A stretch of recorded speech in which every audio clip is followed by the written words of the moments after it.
आपका CNBC आवाज पर बताइए क्या व्यू है मार्केट पर आपका।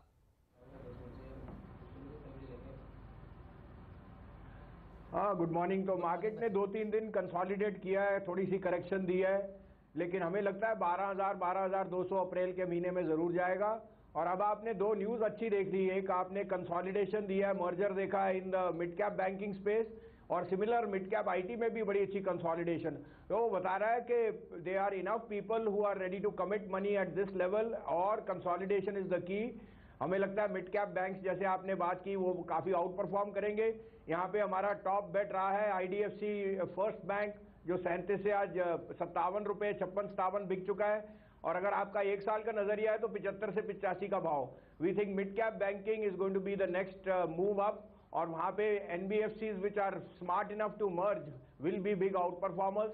Metals and auto are very good contrarian place. अगर आप 1-2 महीने का वीक मैक्रो बर्दाश्त कर सकते हैं, we think second half should see a lot of output.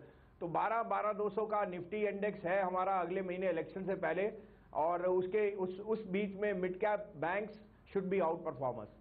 आपने आईडीएफसी फर्स्ट बैंक की बात कही, वो तो खैर फोकस में बना ही हुआ है और कमाई करके दे चुका है, आगे भी देगा।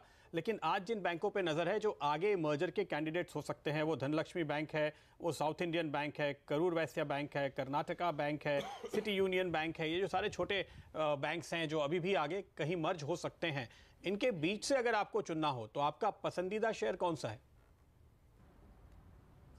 तो प्रदीप देखिए, ये सारे banks 0.5 to 0.8 time price to book trade करते हैं, तो इनमें re rating can take them to 1 time price to book, and then it will depend on what type of a merger or scout they can be, but that has made ये space को बहुत attractive बना देगा क्योंकि valuations बहुत comfortable थी। हम अभी भी 3 दिग्गज नाम लेंगे, DCB, federal and IDFC bank first. ये तीनों पे हमारी कवरेज है, हम इस पे इन तीनों पे बहुत बुलिश है। They have been relative outperformers. 72-75 से आज 98 है फेडरल, और 160 से 200 रुपए का भाव है डीसीबी का।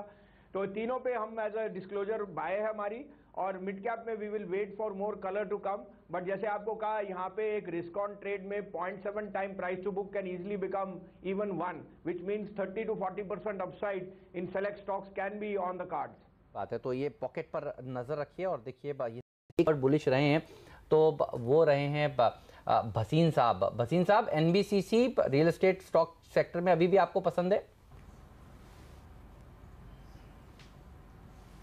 बिल्कुल। ये तो एक ब्लाइंड बाय है, अगले 3 साल में 3 गुना हो जाएगा। उसका सिंपल रीजन है, पैन इंडिया सबसे ज्यादा उसको ऑर्डर फ्लो है, एग्जीक्यूशन की एक दरकार है, और थोड़ी सी अटकली लगी है कि मिस्टर मित्तल की टर्म पूरी हो गई तो who will head the play, और वो I think will be solve by the next week. साथ में आपको शायद पता है कि किदवाई नगर की क्लियरेंस सुप्रीम कोर्ट ने ऑलरेडी दे दी है, just a matter of time, and they will be able to encash part of the commercial side. It's the strongest play pan India on the construction side, क्योंकि order book और execution, साथ में margin, last year इन्होंने अपनी book को adjust करना पड़ा था because of some change in norms by the RBI. इस साल से आपको 10 और 12% के मार्जिन दिखेंगे, और मुझे लगता है अगले 3 साल के लिए it's the best elastic play. 150 रुपए का टारगेट है इसका अगले 2 साल में। 150 रुपए का टारगेट। समीर काला साहब, आप भी इत्तेफाक